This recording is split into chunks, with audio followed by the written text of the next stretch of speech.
Buenas noches a todos. Gracias por acompañarnos el día de hoy en la actividad académica de la Sociedad Cundinamarquesa del mes de julio. Hoy tengo el gusto de presentar al doctor Jairo Moyano Acevedo, que es anestesiólogo de la Fundación Santa Fe de Bogotá, quien nos presentará el tema sobre analgesia posoperatoria en cirugía compleja de columna. Doctor Jairo Moyano, muchísimas gracias por acompañarnos y por esta presentación para la Sociedad Cundinamarquesa de Anestesiología. Buenas noches y muchas gracias, doctora Marta, por la invitación. Bueno, básicamente quiero presentarles el tema de analgesia posoperatoria en cirugía compleja de columna por el perfil tan específico que tiene este grupo de pacientes. Es decir, son pacientes que sin duda se enfrentan a una intensidad de dolor posoperatorio muy importante y que los recursos están. Algunas veces los utilizamos eficientemente, otras veces nos quedamos un poco cortos en el control del dolor posoperatorio, pero bueno, vamos a conversarlo esta tarde. La presentación tiene dos áreas grandes. La primera, definir un poco y resaltar aspectos esenciales del paciente, del perfil del paciente. Y segundo, las recomendaciones más actualizadas y con mejor evidencia para este tipo de condiciones. Lo primero que debemos decir es que el número de cirugías espinales crece en el mundo en forma continua, año tras año. Y esto es cierto para todas las sociedades y probablemente para la sociedad colombiana también. Yo no tengo unas estadísticas actuales, pero digamos que de primera vista lo que ve uno en sus hospitales muy empíricamente, claramente, es que este número de procedimientos, de cirugías complejas espinales va en franco aumento. Cuando hablamos de cirugías complejas espinales, hay que diferenciar bien de qué se trata. Primero son las cirugías de escoliosis, cualquiera que sea la situación de esa escoliosis. Las cirugías con instrumentación de 3 niveles o más, básicamente.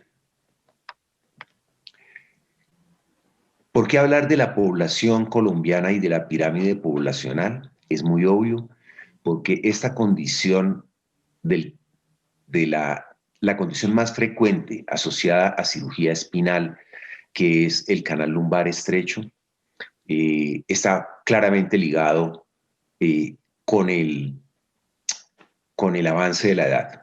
Entonces, en estas gráficas de 2020, lo que vemos básicamente es que la población más sensible para desarrollar un canal estrecho, que estamos hablando de la población de 65 años o más, pues va en franco aumento, tanto hombres como mujeres, y eso pues es la característica y la tendencia de muchas sociedades contemporáneas. Una muestra muy pequeña de hasta dónde llega el progreso de la edad y con ello los pacientes que van a ser llevados a cirugía de columna es esta muestra muy pequeña que tomamos de un sitio de práctica, de una IPS, en la cual en el PAI, en la parte izquierda, con un 34% de pacientes nonagenarios que fueron sometidos a procedimientos de ortopedia y un 5-3% de pacientes de neurocirugía, pues claramente nos está indicando cuáles son los pacientes a los cuales nos vamos a enfrentar en el futuro inmediato, nos estamos enfrentando en este momento, y esa es gran parte de la epidemiología de esta condición. Cuando ya se ve con más detalle en estudios poblacionales grandes, pues se ve que hay un grupo especialmente susceptible a partir de los 70 años de edad, pero no excluye que desde los 50 pues también haya una prevalencia muy alta. De tal manera que pues no se escapa a nadie, pero claramente es una condición de los adultos mayores. Cuando miramos si el diagnóstico se hizo ya no basado en los síntomas y los signos, sino en las imágenes radiológicas. También se ve en múltiples estudios en diferentes partes del mundo que el diagnóstico radiológico de canal lumbar estrecho va en franco incremento. Muchos grupos que trabajan con estos pacientes, grupos de ortopedia, grupos de multidisciplinarios, pues tienen algún estándar que son los estándares radiológicos o los estándares clínicos, pero independiente de eso, todos los hospitales que tienen la complejidad para atender este tipo de pacientes, pues los estarán viendo con mayor y mayor frecuencia. ¿Qué es importante también tener en cuenta? Y cuando hablamos de la analgesia posoperatoria, pues estamos hablando del paciente desde el preoperatorio, necesariamente. Y hay varias formas de anticiparse o de tratar de ver con más claridad cómo se va a comportar ese paciente en el posoperatorio en muchos aspectos, incluido el dolor posoperatorio. Lo primero que hay que destacar es que la resonancia, que es el examen que con más frecuencia se solicita y que realmente es el estándar para ver la condición de la columna, no tiene una correlación directa con el dolor del paciente. Es decir, hay pacientes que tienen dolores de intensidad muy alta con resonancias relativamente, pues no con unas imágenes no tan severas. Por otra parte, los hallazgos de la resonancia tampoco tienen una relación directa con las limitaciones funcionales ni con los resultados quirúrgicos después de estas cirugías lumbares decompresivas. Los hallazgos de la resonancia tampoco se asocian con la duración de la cirugía, con la estancia hospitalaria o con las complicaciones quirúrgicas. Eso es importante porque no es la resonancia la que va a calificar qué va a pasar con el paciente, sino que hay otros factores, pues indudablemente que la historia clínica y el examen físico y la evolución del paciente en particular, que pueden determinar el derrotero que estamos mencionando. En conclusión, los hallazgos de la resonancia deben tomarse con mucha cautela cuando se trata del proceso de toma de decisiones y de planificación de la analgesia postoperatoria. Cuando el diagnóstico es clínico, también depende el escenario donde se está evaluando al paciente para que nos dé las cifras de prevalencia. En la población general se ha calculado que es un 11%, pero hace un par de años se hablaba de un 8%, de un 10%, etc. Cuando mira uno otros escenarios que son fuente de información, como la atención primaria, llega a un 25%. Cuando es en atención secundaria, sube a un 29%, por dar unos promedios, pues digamos, dentro de los más aceptados. Y pues esto es lo que marca, digamos, las diferencias en cuanto a la magnitud del problema de la estenosis del canal espinal. Cuando estamos frente al paciente, ya con el paciente que está programado para una cirugía de canal lumbar estrecho y una fijación transpedicular o cualquier otra técnica ortopédica para fijar su columna, hay unos aspectos esenciales del ser humano que de pronto cobran menos importancia, pero que existen y que van a definir mucho cómo va a ser el posoperatorio de esa persona. Preguntar, por ejemplo, si él tiene una actitud estoica frente al dolor o si la expresa. Cuando nosotros hablamos con los pacientes de dolor, encontramos con muchísima frecuencia que muchos aguantan, entre comillas, y otros no aguantan nada y expresan todo. Finalmente, cuando nosotros estamos frente al paciente en el posoperatorio y estamos pasando una revista, le vamos a preguntar, y eso hace relación a eso, ¿la expresa o no expresa la intensidad del dolor? Las expectativas culturales, el rol de género, todos sabemos que eso modifica completamente las manifestaciones de la intensidad del dolor. Ser un buen paciente. En este grupo de personas, ser un buen paciente es muy importante porque en alguna medida, y lo vemos también en la práctica, son pacientes que rechazan. Los grupos médicos pueden rechazar a algunos pacientes de estos porque son pacientes consultadores crónicos que tienen una, dos, tres, cuatro gamografías, resonancias, radiografías dinámicas de columna, etcétera. Han pasado por todos los analgésicos que existen, por la medicina alternativa y nada ofrece buenos resultados. Entonces algunos pacientes aprenden que hay que ser un, entre comillas, buen paciente y eso modifica la percepción y la expresión del dolor.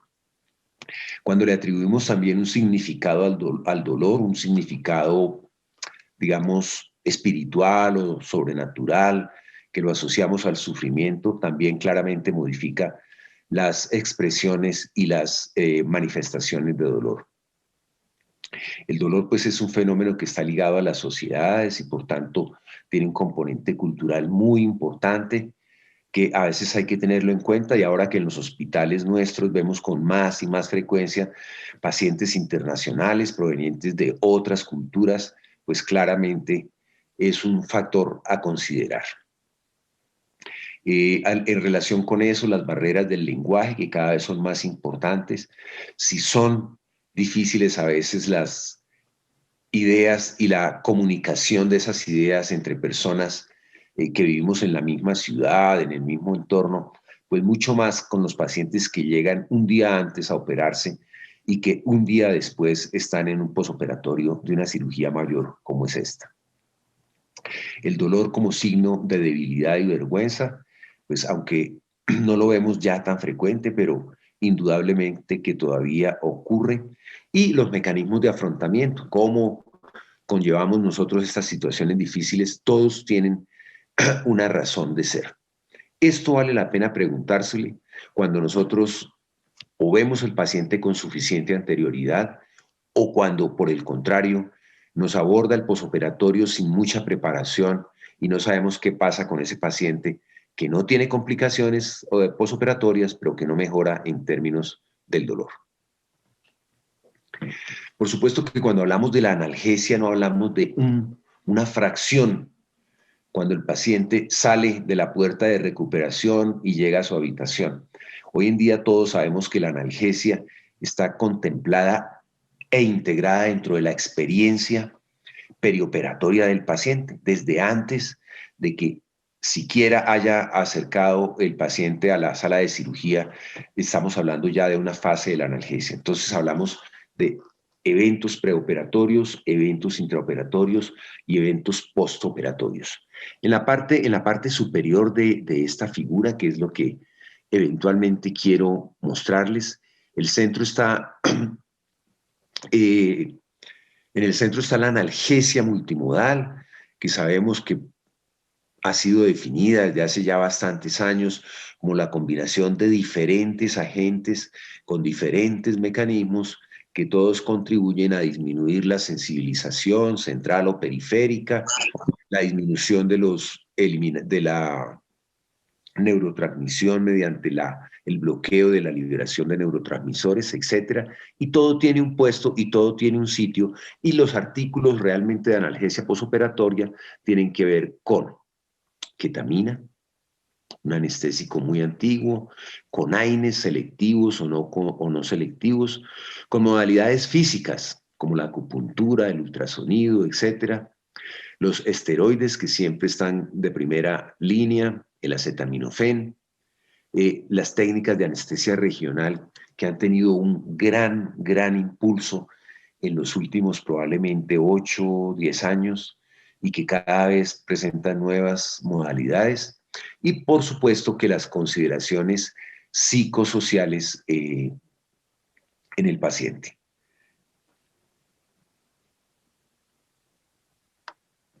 Bueno, entonces, ¿cuál es el perfil típico de ese paciente sin que sea exclusivo? Tenemos entonces frente a nosotros un adulto mayor que puede o no tener un síndrome de fragilidad, pero los pacientes con canal lumbar estrecho característicamente afectan otras áreas diferentes solamente a la nocicepción. Una de esas es precisamente eh, el aislamiento social, porque se vuelven personas eventualmente fastidiosas, por decirlo así. Entonces, limitan su contacto social, limitan actividades que giran en torno a eso, como es la nutrición y la actividad física, para mantener su condición física. Entonces, todo eso facilita el síndrome de fragilidad. Son pacientes que tienen polifarmacia con muchísima frecuencia, producto de las comorbilidades que en general presentan y que son muchas y que son más en cuanto a la edad del paciente se refiere, es decir, a mayor edad, mayor número de fármacos. Hoy en día uno de los acercamientos para la analgesia y en general para muchas áreas de la medicina consiste en deprescribir, es decir, mirar atentamente las indicaciones de los medicamentos y quitarlos. Los que no tienen una indicación, los que no son eficaces o que no guardan una relación eficacia-efectos secundarios adecuado, deben eliminarse, y es un ejercicio que se puede hacer desde el preoperatorio cuando tenemos oportunidad de ver estos pacientes con alguna anterioridad. Por supuesto, a mayor número de medicamentos, mayor número de interacciones potenciales una y reales otras. Este paciente pues tiene dolor crónico que tiene muchas veces diferentes localizaciones.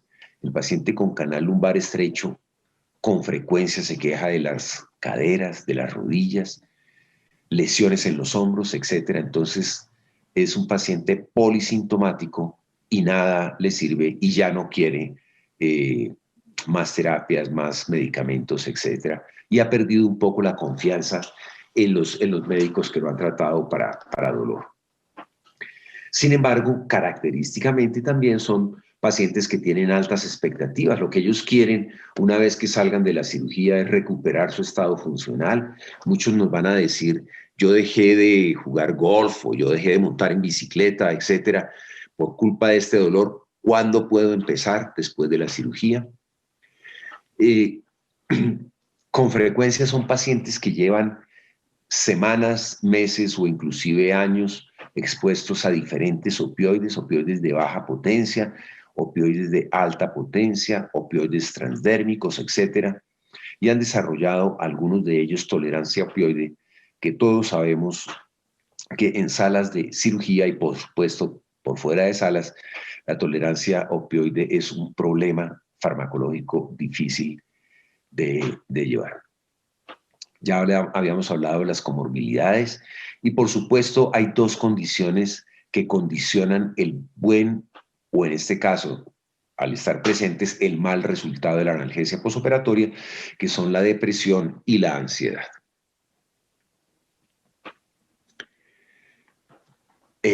Esto nos muestra en esta serie de pacientes el número de comorbilidades que mostraron los pacientes de esa muestra.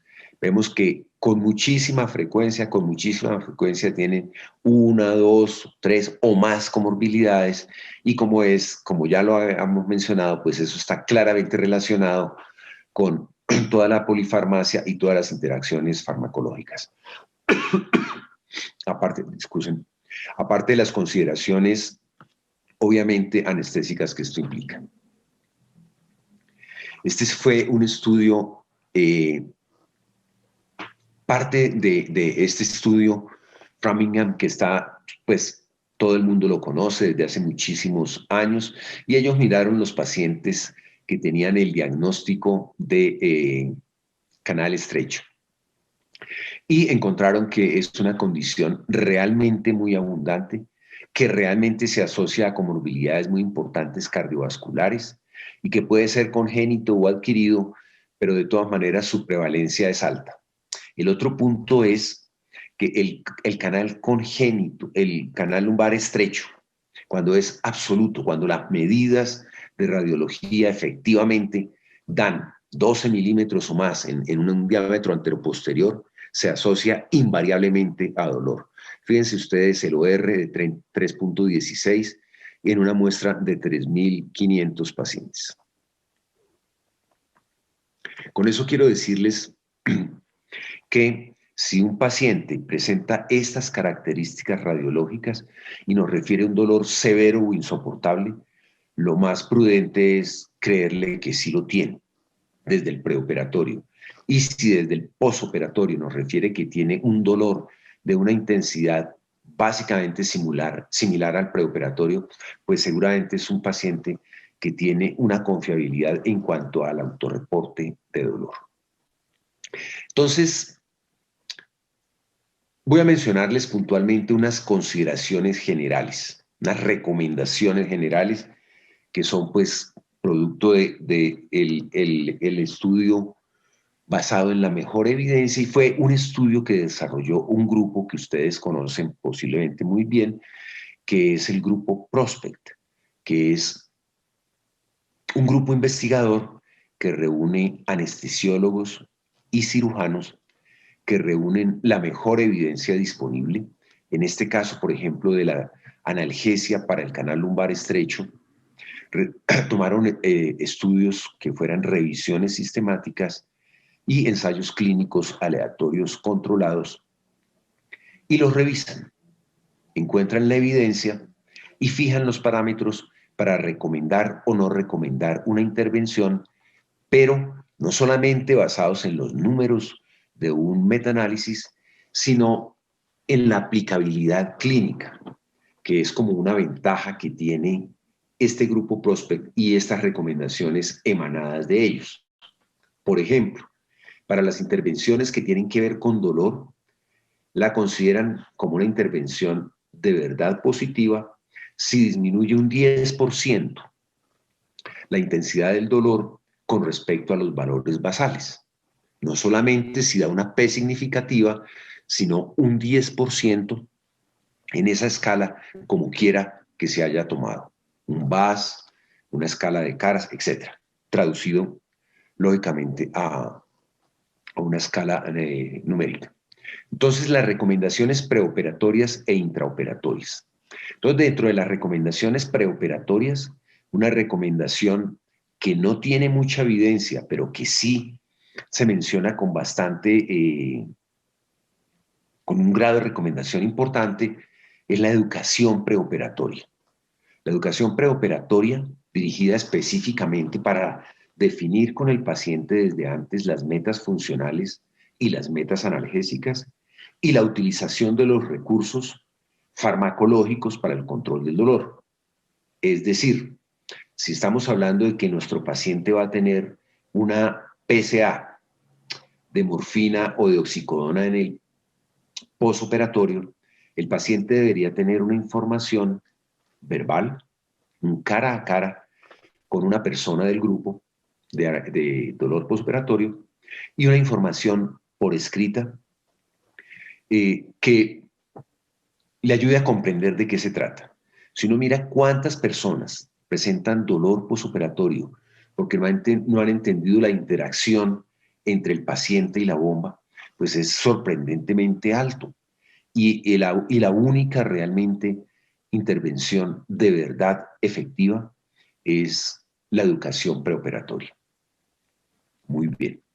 Como son pacientes mayores que tienen muchas veces algún déficit cognitivo, deficiencias auditivas, la información que acabo de mencionar, es decir, la educación, debe ser compartida con su cuidador o con el familiar pues, más cercano, el que de verdad esté presente en los momentos importantes. Ahora, desde el punto de vista farmacológico, las recomendaciones preoperatorias e intraoperatorias son muy básicas. Es una analgesia básica que consiste en acetaminofén oral o paracetamol IV y tiene un bajo grado de recomendación, pero se recomienda realmente porque la posibilidad de daño es muy baja. La posibilidad de complicaciones con este medicamento en las dosis clínicas usualmente aprobadas, se recomienda. A pesar de que, como les digo, los artículos, los papers no mostraron tanta diferencia entre el paracetamol y el grupo placebo, sí muestran alguna y por eso pues lo recomienda el grupo Prospect. Ahora, con respecto a los AINES tienen dos rutas de administración, que son la ruta oral y la ruta intravenosa. La mayor parte de nuestros pacientes van a recibir una ruta intravenosa porque claramente llegan o el mismo día o el día anterior en las horas de la noche y no van a tener la posibilidad pues, de tener un esquema oral preestablecido. Entonces, en términos prácticos, vamos a tener los AINES o vamos a tener los COD2 selectivos que claramente pues, tienen una evidencia a lo largo de muchas cirugías ortopédicas, de muchas cirugías de diferentes especialidades y en el caso puntual de las cirugías complejas de columna, pues también tienen una eficacia muy importante. Es difícil establecer o recomendar uno sobre otro porque los artículos no hacen esas comparaciones cabeza a cabeza en cirugías específicas como es la metodología del grupo Prospect, de tal manera que, pues, digamos que hablamos en general como un grupo heterogéneo desde el punto de vista de cada medicamento, pero con una eficacia muy similar. Hablábamos anteriormente de la ketamina. La ketamina ha tenido muchos vaivenes en anestesia y en analgesia posoperatoria. Más recientemente han aparecido guías que establecen un lugar en la analgesia aguda o en la analgesia del paciente crónico y claramente hay una tendencia a utilizarlas y ya vemos en qué condiciones.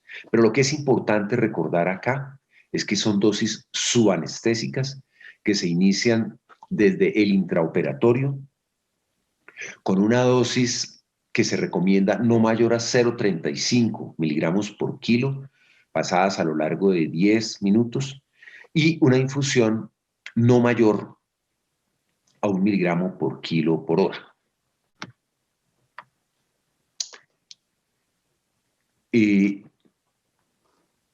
Nos detenemos un poquito en el uso de la ketamina porque es un medicamento realmente útil. La otra indicación es la tolerancia opioide o la dependencia opioide, que antes era pues excepcional tocar este tema, pero hoy en día sabemos que hay muchos pacientes que realmente tienen tolerancia opioide, hay menos que tienen cuadros de dependencia o cuadros de adicción, que es la otra condición en la cual está indicada. Pero de todas maneras es una muy buena práctica tenerla en cuenta en las dosis y en los momentos que hemos mencionado. ¿Cuándo más?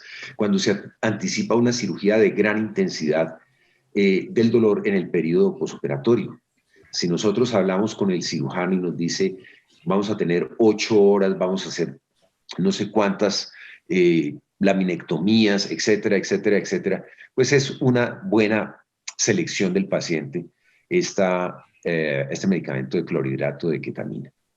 Los pacientes de dolor crónico que se ajustan perfectamente a los nuestros, o dolor crónico no solamente de origen espinal, sino de cualquier otra localización, son también unos buenos candidatos. Y por supuesto que los pacientes que tienen apnea obstructiva del sueño, que por supuesto no es para nada rara en los pacientes que sufren canal lumbar estrecho.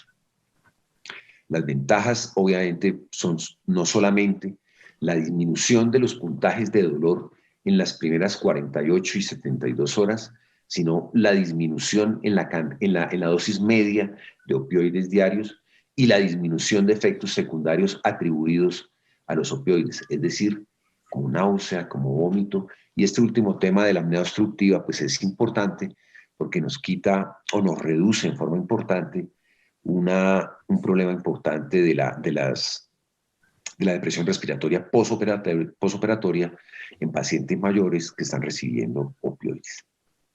¿En quiénes no deberíamos usarla?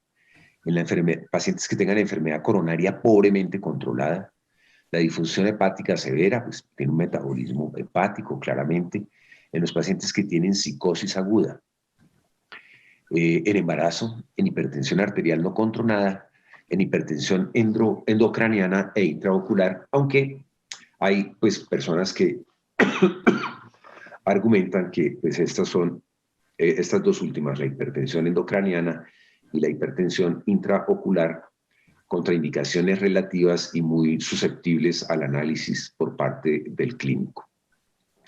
Vale la pena mencionar, como todos lo sabemos también, que no todas las condiciones psiquiátricas son contraindicación. Específicamente se habla de las psicosis agudas, pero inclusive en los pacientes que tienen depresión, podrían ser una muy buena indicación. En cuanto a las recomendaciones postoperatorias, ¿qué podemos decir?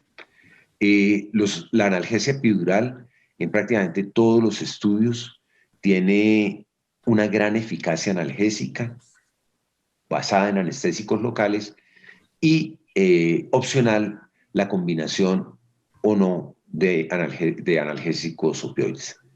Pero de todas maneras la analgesia epidural con anestésicos locales es una técnica, es una aproximación que disminuye los puntajes de dolor en forma muy importante, disminuye sensiblemente más que otras técnicas analgésicas la utilización de opioides. Prácticamente en algunos de los estudios los pacientes no utilizaban opioides.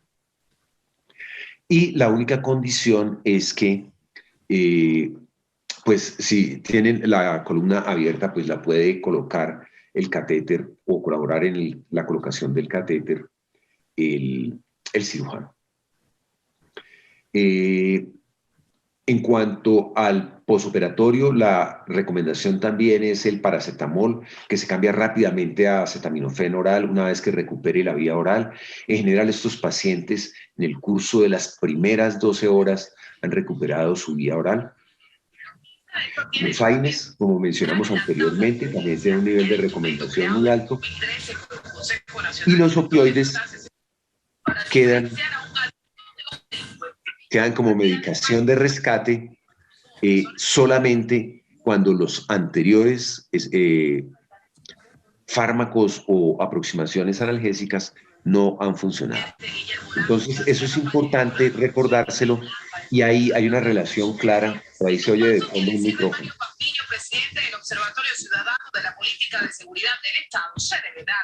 ¿Hay alguien con un micrófono abierto? Bueno, gracias. Entonces es muy importante que la analgesia no esté basada en opioides, sino que al contrario, esté basada en no opioides y que los opioides funcionen solamente como medicación de rescate, única y exclusivamente. Y esa es una información que debe tener pues, el paciente para esta parte del posoperatorio. ¿Qué es importante también? Las intervenciones no recomendadas. Las intervenciones analgésicas no recomendadas.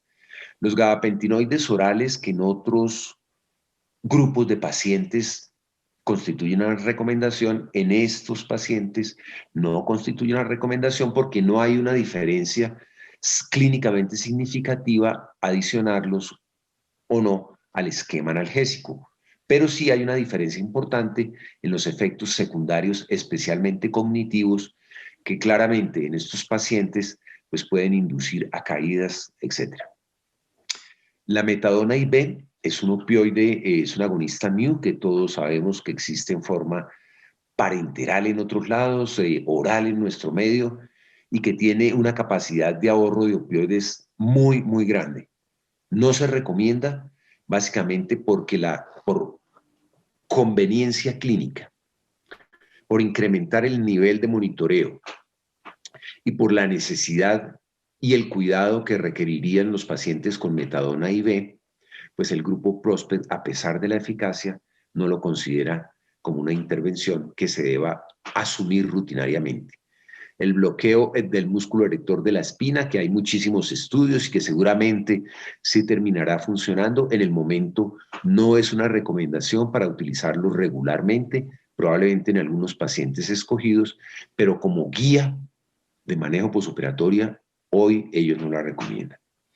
Hay otros bloqueos interfaciales a diferentes niveles que no los recomiendan básicamente porque no son específicos para este procedimiento que se llama pues cirugía compleja para canal lumbar estrecho.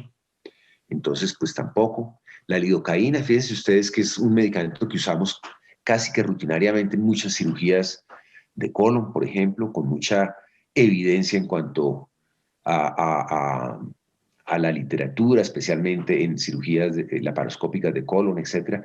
Pero aquí, pues la diferencia no alcanzó el umbral para que ellos la recomendaran. Ese 10% de disminución en la intensidad del dolor que mencionábamos al comienzo, pues no la alcanzó y por eso no la recomiendan regularmente.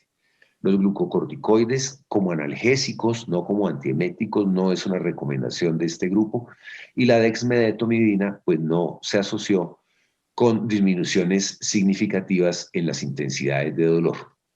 Ahí están las razones por las cuales este grupo de medicamentos no son una recomendación regularmente. Los opioides espinales, epidurales o intratecales, ellos no los recomiendan tampoco porque pues, se asocian claramente a unos efectos secundarios que no vale la pena asumir si hay un grupo de analgésicos básicos, de analgesia básica que llaman ellos, que hace la diferencia y que no requeriría la utilización de opioides intratecales. La infusión con catéteres de anestésico local, que a veces se ponen bombas elastoméricas con los catéteres en el lecho quirúrgico, pues no mostró tampoco diferencias y pues los resultados básicamente fueron inconsistentes. El magnesio intravenoso y algunas intervenciones quirúrgicas que son realmente poco definidas en el protocolo, pues son también procedimientos no recomendados. Importante ya cuando tenemos el paciente nosotros y si hemos logrado hablar con él antes o en algún momento con la familia, definir las metas funcionales. ¿Qué queremos con un paciente de canal lumbar estrecho en su posoperatorio? Que se recupere la vía oral, que se recupere la actividad funcional y que el dolor esté controlado. Esa es una triada absolutamente importante. Pero a veces el paciente tiene la posibilidad de recuperar primero la deambulación, la bipedestación con apoyo y persistencia del dolor. Persistencia de dolor probablemente severo, incidental, asociado a los cambios de posición, pero una vez que se para y camina, esa intensidad de dolor inmanejable disminuye. Entonces, eso debe ser claramente, y el mensaje es ese. ¿Le va a doler? Sí. Lo vamos a controlar, vamos a hacer desaparecer el dolor insoportable.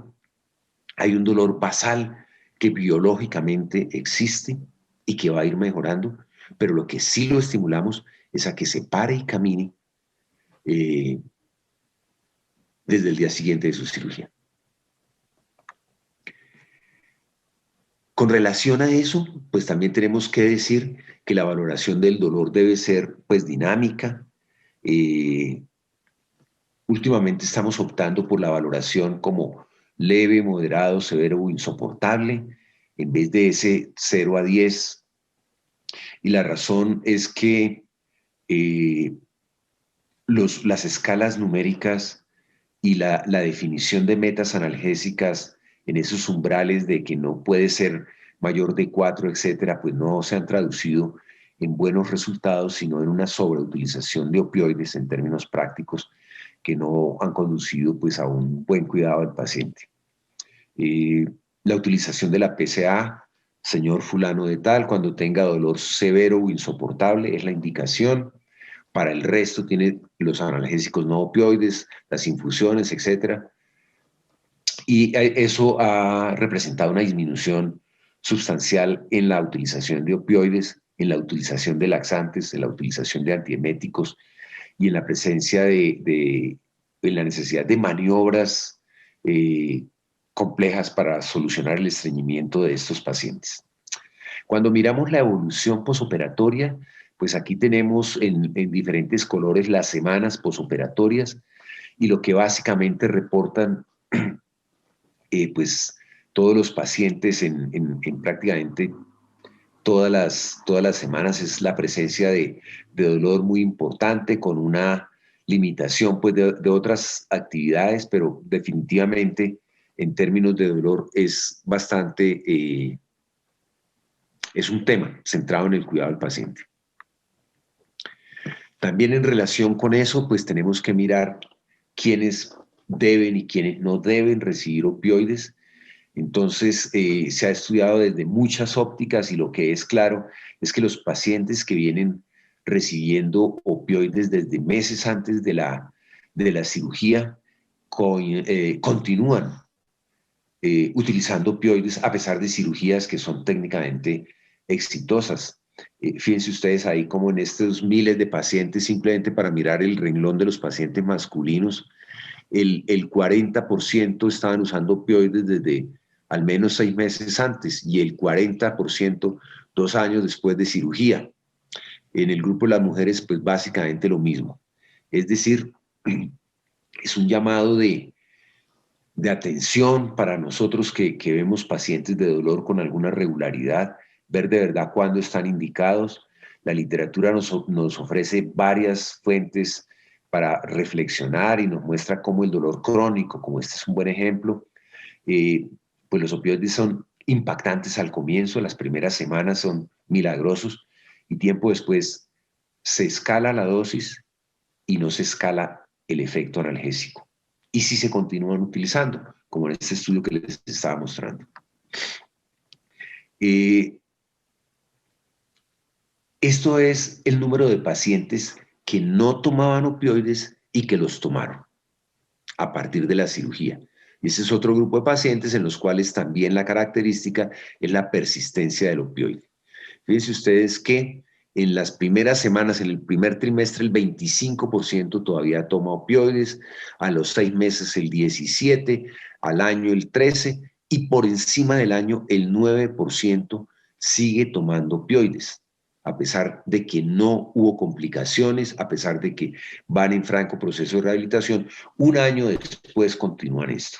Y hay otras estadísticas, otros estudios que muestran que después del año todavía hay pacienticos que siguen tomando opioides de cualquier naturaleza y muchos son no opioides débiles, no codeína o hidrocodona que tenemos por ahí de acceso libre o tramadol, sino opioides potentes. Esto es lo mismo para hablar simplemente que los pacientes que eran dependientes antes de cirugía y dependientes después de cirugía, básicamente lo que muestra es que a no ser que haya una intervención clara para acabar ese problema que tiene el paciente, pues el paciente va a seguir en las mismas y con más razón, digamos que las intervenciones postquirúrgicas van a facilitar que los pacientes no suspendan los opioides ya en ese momento innecesarios y ya deleterios.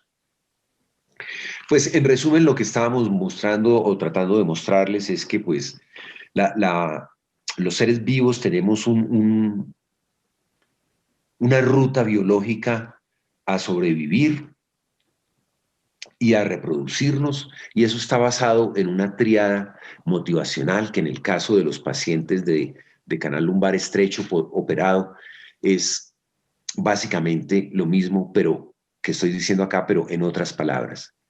La búsqueda del placer, esos pacientes quieren nuevamente retomar su vida y las actividades que les dan placer, que les dan gusto. Caminar, jardinería, jugar golf. La evitación del dolor, si lo podemos corregir, si la cirugía lo corrige, es perfecto. Y si no evitarlo en alguna medida humana. Evitar no quiere decir suprimir ni acabar. Quiere decir en algunos momentos puntuales. Y la conservación de la energía, que es un estado, pues, que buscamos todos los seres vivos. Bueno, muchísimas gracias. Muy amables. Si hay alguna pregunta en este momento.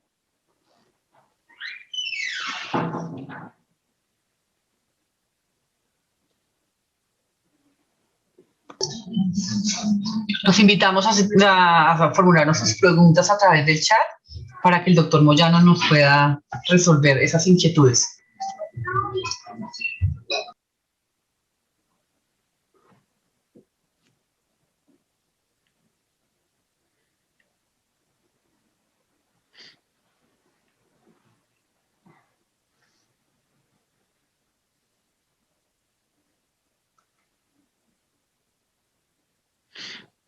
Bueno, no sé, no veo ninguna pregunta en el momento.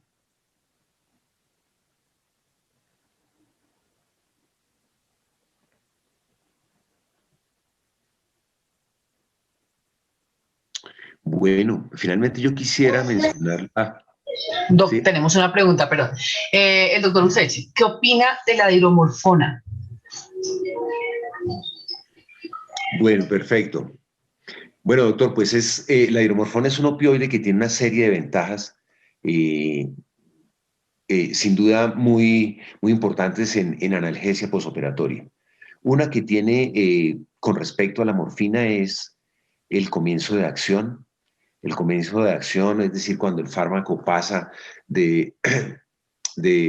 pasa la barrera hematoencefálica, llega a los receptores en el sistema nervioso central, eso lo hace en forma mucho más rápida que la morfina. Eso, que no parece una ventaja, en la analgesia de transición, cuando sale del paciente y llega a recuperación o en términos de titulación, es una muy buena opción.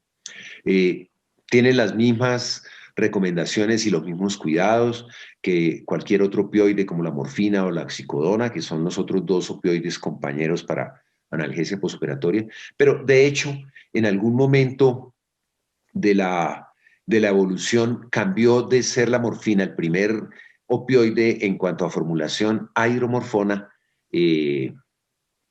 progresivamente, y hoy en día en muchos centros es el opioide más utilizado en dolor agudo.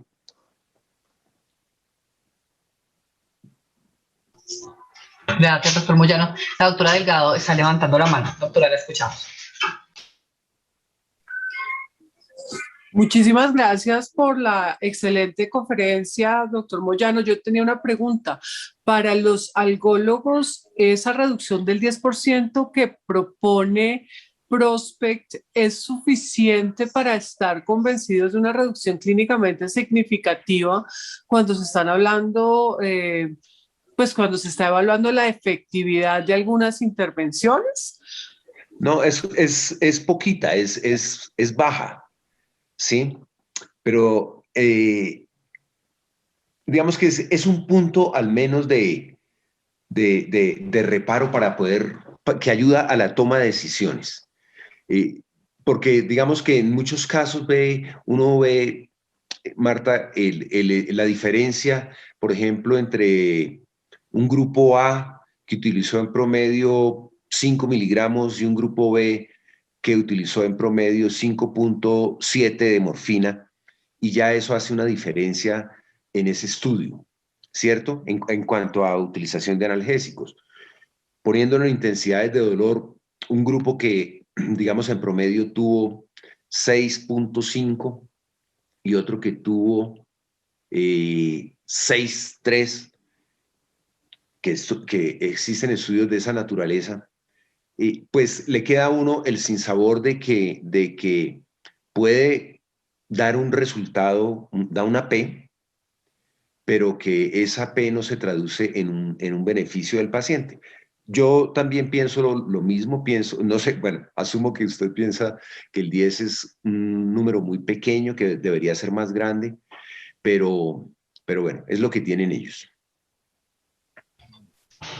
Gracias, doc. Una pregunta más. ¿Cuál COX-2, no sé si lo estoy pronunciando bien, utiliza en estos pacientes de edad avanzada? ¿Cuál? Perdón, no. COX-2 o COX-2, doc.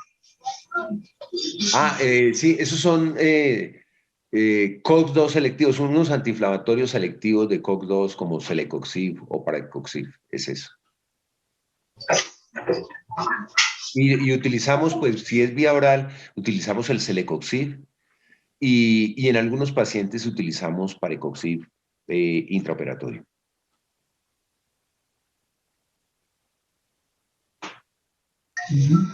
Muchas gracias, Doc. No veo más preguntas. Excelente presentación, excelente conferencia, muy clara. Bueno, perfecto. Bueno, muchísimas Doctora gracias Delgado. a todos. Descansen y estamos hablándonos.